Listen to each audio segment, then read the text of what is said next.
안녕하세요, 비트TV입니다. 미국 하버드 대학의 공공정책 교수이자 경제학 교수인 케네스 로고프가 이런 말을 했습니다. 지금의 코로나 사태가 얼마나 오래 지속되느냐에 따라 달라지겠지만 코로나가 장시간 지속된다면 분명 온갖 금융위기를 초래할 것이다 라고 이야기를 했습니다. 금융위기. 비트코인의 개발자 사토시 나카모토가 영국 재무부 장관에게 경고한 메시지, 두 번째 구제 금융에 맞닥뜨릴 것이다 라고 이야기를 했죠. 이제 그 시간이 점점 짧아지는 것 같습니다. 코로나로 인해서 전 세계가 엄청난 경제적 피해를 보고 있죠. 그 중에서도 단연코 1위 국가 미국의 피해가 어마어마합니다. 지금까지 전 세계의 모든 경제를 휘감았던 전 세계 1위 경제국가 미국이 코로나가 창궐을 하니까 그 내면들이 속속들이 드러났죠. 의료 체계부터 시작해서 그 부실한 정부 그리고 재정, 이 모든 시스템들의 문제점들이 속속들이 드러났습니다. 미국 경제 활동에 단연코 가장 큰 비중을 차지하는 서비스 부문, 미국 GDP의 70% 그리고 고용의 80% 이상을 담당했던 이 서비스 부문이 코로나로 인해 엄청난 타격을 받았습니다. 어쩌면 구제 금융을 해줘야 될 곳이 은행이 아니라 미국이 아닌가 싶습니다. 어쨌든 코로나로 인해서 미국은 엄청난 양적 완화를 끊임없이 시도를 했고 전 세계 모든 나라가 알고 있지 않을까요? 미국의 부채가 심각하다는 걸. 그런데 그들이 이대로 채무불이행, 디폴트 선언을 해서 국가 부도를 기다리고 있을까요? 분명히 해결책을 마련하고 있을 겁니다. 그래서 지금 굉장히 말들이 많은 것 중에 하나가 미국이 기축통화국이 될 수 있었던 이 브레튼 우즈 협약을 또 많은 크리에이터들이 이야기를 하고 있습니다. 또 항상 그래왔지만 또 미국이 지금 또 점점 전쟁을 시도하려는 그런 협박들이 뉴스를 보면 아시겠죠. 미국이란 나라가 항상 궁지에 몰렸을 때 쓰는 방법, 통화정책 그리고 전쟁이었죠. 1944년도에 미국을 포함한 연합국 대표 44개 나라에서 그 대표들이 모여서 통화금융회의를 합니다. 그렇게 해서 탄생한 협정, 브레튼 우즈 협정, 금본위제를 시도를 한 겁니다. 미 달러 35달러를 가져오면 금 1온스를 주겠다는. 그러면 다른 국가 같은 경우는 금 1온스를 갖고 오기 위해서 먼저 무엇을 해야 됐나요? 먼저 자국의 화폐를 달러와 교환을 했어야 되죠. 이게 이제 미국이 기축통화국이 된 역사적 사건이었습니다. 그렇게 해서 달러를 무자비로 찍어냈죠. 그런데 이제 베트남 전쟁에서 져서 달러 가치가 이제 어마어마하게 하락을 했죠. 그러니까 금 보유고가 현저하게 떨어져서 돈을 찍어내려면 금이 더 필요했지만 금을 확보하기가 너무 힘들었습니다. 그러니까 다른 나라들이 달러 가치를 이제 의심하기 시작했죠. 결국 이제 1971년도에 지네들 마음대로 닉슨 대통령이 금태환제를 철폐를 해버립니다. 우리는 미국 달러를 보호해야 합니다 라고 이야기를 하면서 정말 말도 안 되는 일이죠. 죄송합니다. 금이 떨어졌습니다. 솔드아웃 됐습니다. 이제 없었던 걸로 하시죠. 이게 말이 됩니까? 지금까지 제가 이야기 드린 게 지금의 상황과 거의 비슷하다는 생각 안 해보십니까? 분명히 미국은 해결책을 찾습니다. 그 해결책이 분명 전쟁은 아닐 겁니다. 분명히 외환시장을 안정시킨다는 이유로 통화정책을 다시 한번 시도할 겁니다. 미국이 항상 이제 점점 여러분들이 원하시는 미달러, 만달러를 가져오면 하나의 리플을 디지털 지갑에 넣어주겠다는 시간이 다가오는 것 같습니다. 미국이 죽겠다 싶을 때 항상 썼던 두 가지 방법, 전쟁과 통화정책. 그리고 이제 오늘 기사를 한번 봐보도록 하시죠. 유투데이 어제 기사입니다.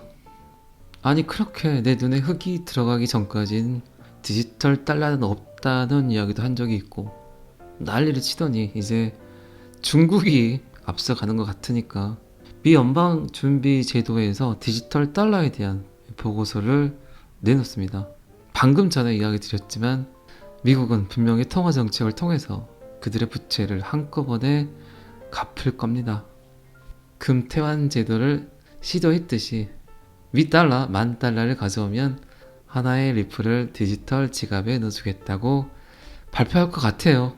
리플은 $10,000로 디자인되었다고 썼던 마크 필립스의 이야기대로 점점 세상이 움직여가고 있습니다.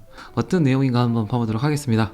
미 연준은 드디어 연구 논문을 발표를 했다. 중앙은행 디지털 통화 시작의 가능성을 탐구한다.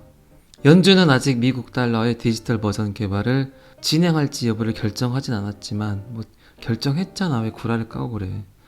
리플로 정했잖아. 알고 있어. 우리는 절대 낚이지 않을 거야. 끝까지 존버할 거야. 낚이지 마세요. 호재 전에는 2번의 악재가 뿌려집니다. 말도 안 되는 기가 막히는 악재를 뿌립니다. 그리고 하나의 호재에 어떤 이야기를 하냐. 그게 아니었네요. 그냥 이걸로 바꿀게요. 이런다고요. 정말 현타 오게. 지키세요. 낚이지 마시고. 리플을 사지 마세요. 그리고 오랜만에 하니까 재밌네요. 제롬 파월 의장은 성명에서 연준이 다양한 이해관계자, 일반 대중, 많은 관계자들과 이 문제를 논의할 준비가 돼 있다고 밝혔다. 4월이면 발표 날 겁니다. 리플 $10,000 갖고 오면 리플 하나 줄게. 이렇게. 우리의 소망이죠. 그거는 이들의 소망이 더 크지 않을 거예요. 우리보다. 이 빚을 어떻게 해결할 건데요. 난리가 났는데 이 빚을 어떻게 해결할 거냐고요. 달러의 가치는 지금 개똥값 되고 있는데 리플밖에 답이 없지. XRP밖에 답이 없죠. 마크 필립스의 이야기가 정말 현실화되고 있지 않습니까? 이 보고서에서 CBDC 출시가 결국 미국 달러의 기축통화 상태를 유지하는 데 도움이 될 거라고 제안하는 것으로 보인다. 디지털 달러가 출시된다면 연준은 지갑 제공에 대한 책임을 지지 않을 것이다. 보고서에 따르면 CBDC는 개인정보 보호 및 신원 확인이 될 것이라고 합니다. 지갑 제공에 대한 책임을 지지 않을 것. 제가 책 영상을 하고 있는데 책 영상에 제가 거버넌스라는 이야기를 많이 썼어요. 거버넌스는 이제 모든 의사결정을 정부 혼자 해서는 이 세계가 돌아가지 않는다. 정부, 비정부기구, 그리고 기업, 그리고 수많은 사회단체의 공동협약이 있어야 이 세계가 원활하게 이끌어 나간다. 이 말은 즉슨 뭐냐?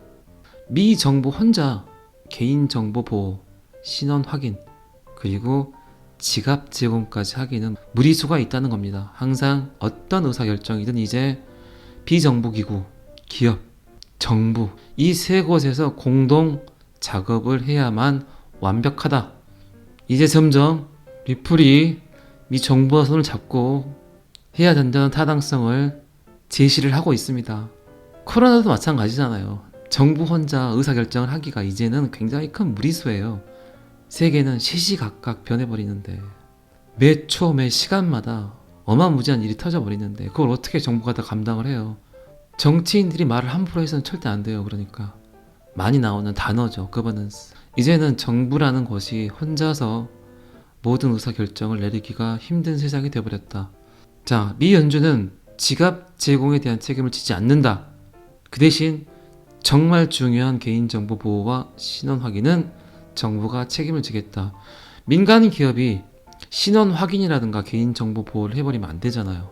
분명히 민간 기업이 이걸 갖고 있으면 그들이 유용을 할 수 있으니까.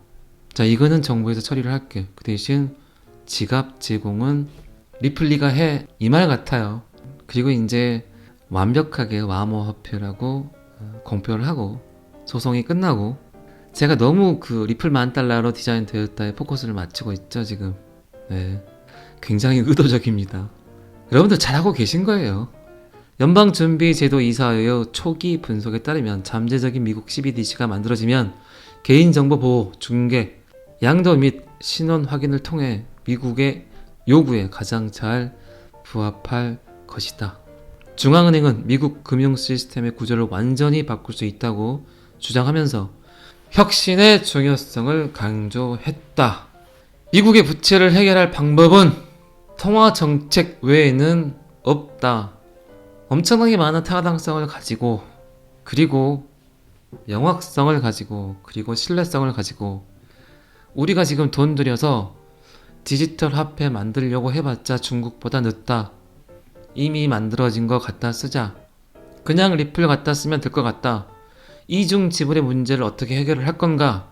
지금 그리고 우리가 많이 OTC 거래로 보유를 했잖아. 그러면 우리가 갖고 있는 만큼 인플레이션 정책 펼칠 수도 있고 어차피 CBDC 발표하면 리플의 가격은 천정부지로 뛸 거고 우리가 갖고 있는 보유량만큼 $10,000와 1리플을 익스체인지 하면 우리의 부채는 완벽하게 해결을 한다. 전혀 쪽팔리지 않으면서 엄청난 타당성을 가지고 명확성을 가지고 얘는 전 세계에서 유일하게 인정한 암호화폐라는 타이틀을 내보이면서 이들이 점점 이제 우리들의 시나리오대로 움직이고 있지 않습니까? 잘 지키고 계시기 바랍니다. 연준은 또한 CBDC 프로젝트가 의회의 승인을 받지 않으면 아무 데도 갈 수 없다는 점을 분명히 했다. 의회에서 난리잖아요. 빚 때문에 지금 리플 $10,000로 디자인되었다. 지금 다 한 부씩 갖고 있으면서 공부하고 있는데 아 이렇게 하면 되겠구나 라고 잔머리 쓰고 있는데 안 봐도 비디오라니까요. 리플은 $10,000로 디자인 되었다. 즐거운 주말 보내시기 바랍니다. 오늘은 여기까지 하겠습니다. 구독과 좋아요는 항상 저를 힘나게 합니다. 감사합니다. 비트TV였습니다.